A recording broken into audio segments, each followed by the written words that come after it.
अपनी लाइफ को अपने डिसीजन से मुश्किल ना बनाएं।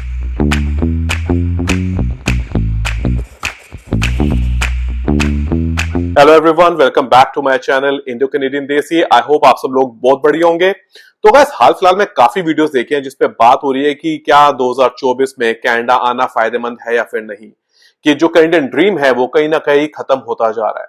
तो आज इस वीडियो में हम बात करेंगे इतना सच है और क्या सही में कैनेडियन ड्रीम खत्म हो चुका है, तो उनका क्या जो लोग यहाँ पे रह रहे हैं, एंड क्या ऐसे रास्ते हैं जो कि लोग ले सकते हैं ताकि वो अपना कैनेडियन ड्रीम बचा सकें। Before we get into the points, मैं बताना चाहूंगा कि हाँ जी, कॉस्ट ऑफ लिविंग बढ़ी है, मुश्किलें थोड़ी बहुत बढ़ी हैं, बट अभी भी अगर आप सही स्टेप्स ले रहे हैं तो कहीं ना कहीं आप अपना वो कैनेडियन ड्रीम फिर भी अचीव कर सकते हैं।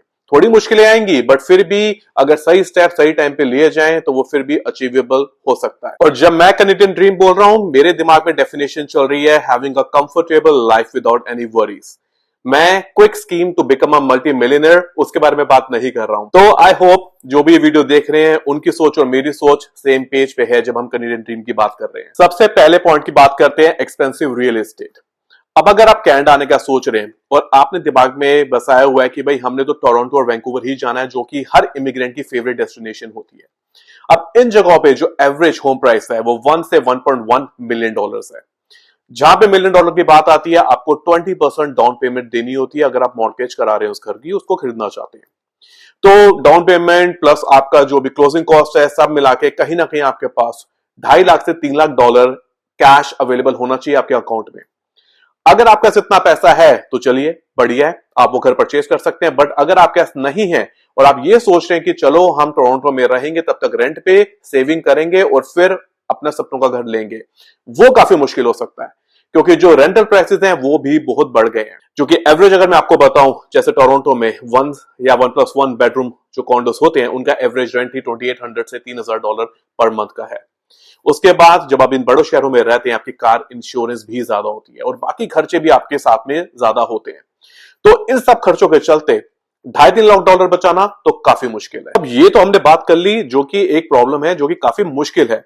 अब इसके बजाय ऑप्शंस क्या हो सकती हैं? ऑप्शंस ये हो सकती है कि why not consider other provinces within Canada where you can afford a decent house in a decent price. जैसे कि हम बात करें कैलगरी की, जहां पे on the average 5.5 lakh dollar में आपको एक डिसेंट घर मिल सकता है। या फिर हम बात करें नोवा स्कोशिया की फॉर एग्जांपल, जहां पे आपको 4.5 से 5 लाख डॉलर के बीच में एक डिसेंट घर मिल सकता है। और जब आप छोटे शहरों में जाते हैं फिर और किसी छोटी सिटी में जाते हैं तो वहां पे आपके बाकी खर्चे भी कम होते हैं, आपकी इंश्योरेंस कम होगी, आपके बाहर घूमने फिरने के खर्चे कम होंगे, आपके खाने के खर्चे कम होंगे, जिसकी वजह से आपकी सेविंग भी बढ़ जाती है। तो आप अगर किसी छोटे शहर में जाके सोचते हैं कि चलो हमने लेना है 4 लाख डॉलर का घर, जिसके लिए हमें चाहिए 10% अगर आप देते हैं 40,000 डॉलर आपको चाहिए जो कि डाउन पेमेंट है। अगर आप रेंट पे रहते हैं जहां पे रेंट कॉस्ट भी कम होगी, उसके बाद आपका जो डिस्पोजेबल इनकम होगी वो भी ज्यादा रहेगी, तो आप सेविंग ज्यादा करके कहीं ना कहीं 40,000 की फिगर आप एक सोच सकते हैं कि हम बचाने की प्लानिंग कर सकते हैं। सेकेंड पॉइंट है सबसे बड़ी कंसर्न कि जॉब्स नहीं है, जॉब्स नहीं मिलती। जितने नए इमिग्रेंट्स आ रहे हैं, जितने नए इंटरनेशनल स्टूडेंट्स आ रहे हैं, ये काफी बड़ी प्रॉब्लम है सबके लिए। कहीं ना कहीं सच भी है। देखिए, इमिग्रेशन बहुत ज्यादा बढ़ी है, specially GTA greater Toronto area में, ओंटारियो में काफी ज्यादा इंटरनेशनल स्टूडेंट्स और न्यू इमिग्रेंट्स मूव करे हैं, जिसकी वजह से जॉब की दिक्कत शुरू हो गई है। अब ये देखिए एक प्रॉब्लम है कि हाँ जी, जॉब मिलनी मुश्किल है, काफी डिफिकल्ट हो जाता है। अब इसकी क्या ऑप्शंस है? सबसे पहली चीज, जब आप बोलते हैं कि मेरे को जॉब नहीं मिल रही, क्या आप अपना 100% दे रहे हैं? अगर दे रहे हैं, वैसे से 100%, आई मीन आप हर चीज को लेके फ्लेक्सिबल हैं, अपने कम्यूट को लेके, अपनी सैलरी को लेके, अपनी प्रोफाइल को लेके, हार्डवर्क को लेके, हर चीज को लेके आप फ्लेक्सिबल एंड ओपन है कि आप कुछ भी काम करने को रेडी हैं। अगेन डिपेंड करता है कौन किस काम में कंफर्टेबल है या नहीं, बट मैं कई ऐसे वेल एजुकेटेड लोगों से भी मिला हूं जो स्टार्टिंग में when they landed in Canada they were ready to work at KFC, which is amazing, क्योंकि यहाँ पे हर काम की इज्जत है, हर जॉब की इज्जत है। At the end of the day you have to put food on the table for you and your family. So कोई भी काम मिले आप शुरू करिए वो काम, अपना 100% दीजिए काम ढूंढने में। जब आपको वो काम में एक्सपीरियंस हो जाता है, आपका कैनेडियन एक्सपीरियंस आ जाता है और आपकी जो इनिशियल गाड़ी है वो चल पड़ती है कि आपका खाना वो खर्चा आप एटलीस्ट बैक होम से नहीं लाएंगे, उसके बाद जब आपको दूसरी अपॉर्चुनिटी मिलती है you can jump on that opportunity जिस भी फील्ड में आप जाना चाहते हैं। अब कई लोगों से मैं मिला हूं जो कि GTA ब्रैम्पटन मिसिसागा में रहते हैं, दे मेक $50,000 पर ईयर।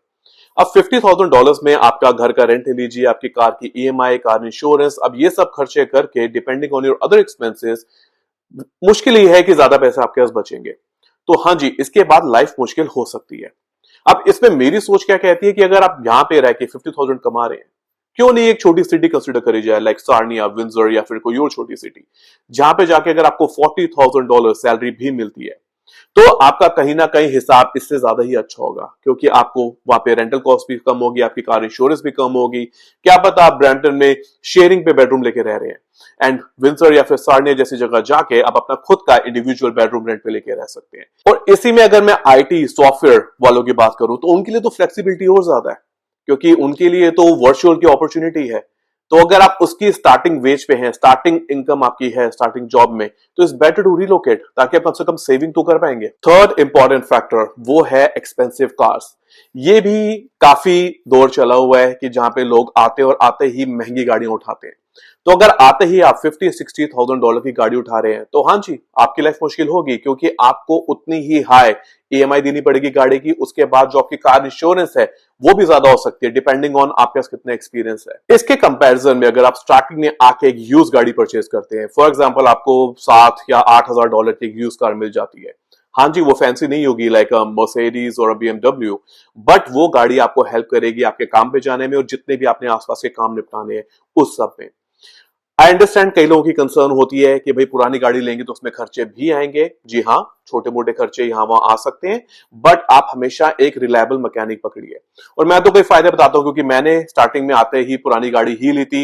अगर आप एक ब्रांड न्यू गाड़ी लेते हैं तो आपको हमेशा फिक्र होती है कि मैंने इसका ऑयल चेंज एक अच्छे शोरूम से या बढ़िया जगह से जाके कराना है, जो कि $60-70 भी पड़ सकता है। और यही आपकी पुरानी गाड़ी हो तो आपको स्ट्रेस नहीं होता, आपको होता है किसी भी मैकेनिक के पास चला जाऊंगा जो कि $20-25 में मेरा ऑयल चेंज कर देगा।